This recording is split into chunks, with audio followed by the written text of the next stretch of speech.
so-called news this morning that Adam Shifty Schiff, as the president calls him, Nadler, Engler, the rest of the hacks up there on Capitol Hill, had nothing with regard to Russian collusion, but pushed this false narrative to a conclusion, to an impeachment, to a trial in the Senate, you name it, not just with regard to Russia, but with regard to Ukraine. And there's now documentation which shows that internally in Congress.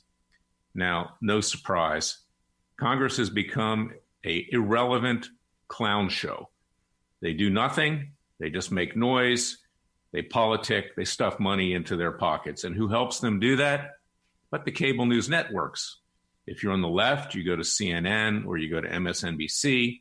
If you're on the so-called right, and I say so-called right because these people are not conservatives, you go to Fox. So this morning, I turn on Fox briefly. I do it just briefly. I turn them on. I turn CNN on. I turn MSNBC on, and then I turn them off. And I read the internet.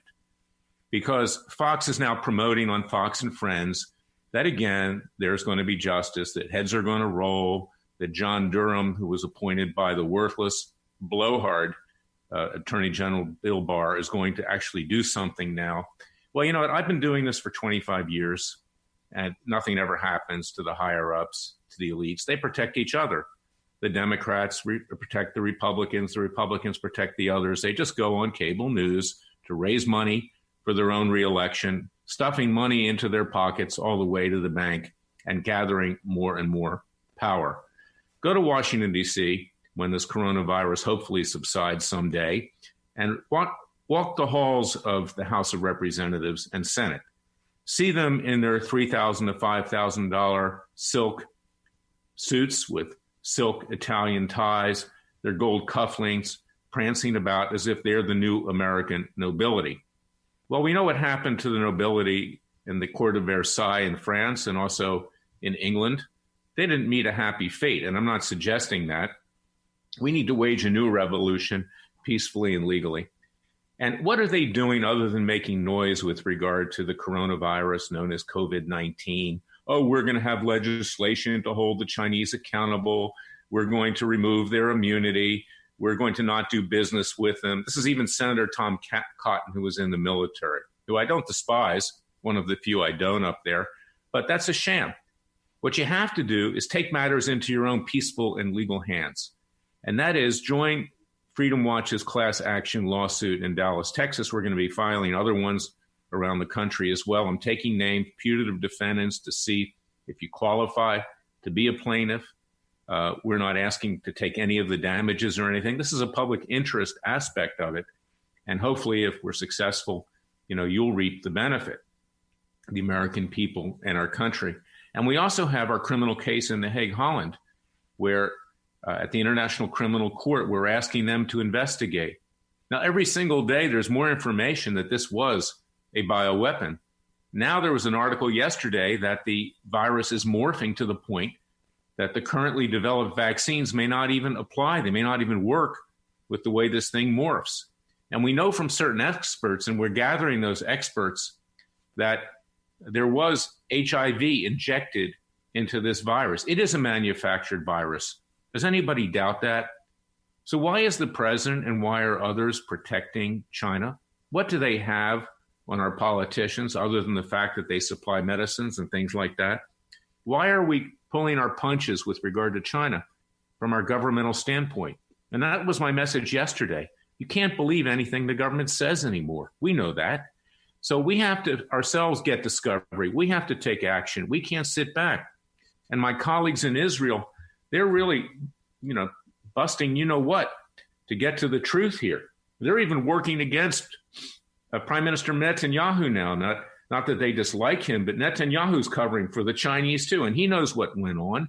It just so happens that he let out a lease to run the port of Haifa, the most important lease in Israel, the most important port where all their commerce occurs and where their military vessels and where the United States has a military fleet, which is being spied upon by the Chinese who are now running that port. The Chinese run the Panama Canal. They can cut our ships from going from sea to sea, from Atlantic to Pacific, even our military ships. They bought up public utilities around the world. The Chinese, The communists are very, very smart people. In many ways, they're smarter than we are, as Trump has said. I mean, they play the long game, and they don't need nuclear weapons to dominate the world. Now they're dominating it with a bioweapon that got released, probably accidentally, but it's illegal. There's no immunity, and that's why we brought suit. And they acted criminally. They need to be thrown in prison. And I keep saying this because I don't want this to turn into a reaction against the Chinese people who are good people, or Chinese Americans or Asian Americans who are hardworking, who believe in freedom, who are conservatives by and large. They're joining up to our suit to see if they qualify too. So I want you to go to freedomwatchusa.org, sign up for our class action, see if you can become a plaintiff, and also share this podcast at freedomwatchusa.org, at Spotify, at iTunes, at Roku, at Amazon Fire, on Facebook, on Twitter. Share it far and wide, because at Radio America, you get the truth. And the truth doesn't come from Congress, the dog and pony shows. And turn off Fox News. And if you're a leftist, turn off the other cables and get to work. Try to save this country. It's going down the drain right now in many different ways. We need to wage another second American revolution peacefully and legally. It's not going to be in the courts, believe me, other than the fact that we have a good case with regard to the coronavirus. But when you get into the politics, and that case is not politics, you have these very hack judges on both sides that play games on the federal bench. So we need to rise up in many different ways. But coronavirus, no, that concerns everybody. Doesn't matter what your political persuasion is. And I'm confident that we will proceed. So support that. Go to freedomwatchusa.org. Contribute with tax-deductible contributions. Sign up as a putative plaintiff to see if you'll qualify. We already have nearly 2,000 plaintiffs. And support our criminal case in The Hague, Holland, and our cases around the world, including the case in Jerusalem, Israel, which is moving forward quickly. God bless you. God bless your family, and stay safe. God bless my family, and God bless this country. And listen to what I have to say, and listen to these podcasts, because we are giving you the truth. We're not giving you smoke and mirrors, hoping that the Congress will do something, or John Durham will do something, or the Attorney General will do something. To be blunt, they don't do squat. They just profit and try to get reelected. I'll be back tomorrow with another edition of our special podcast. Until then, stay safe, and thank you for listening to me.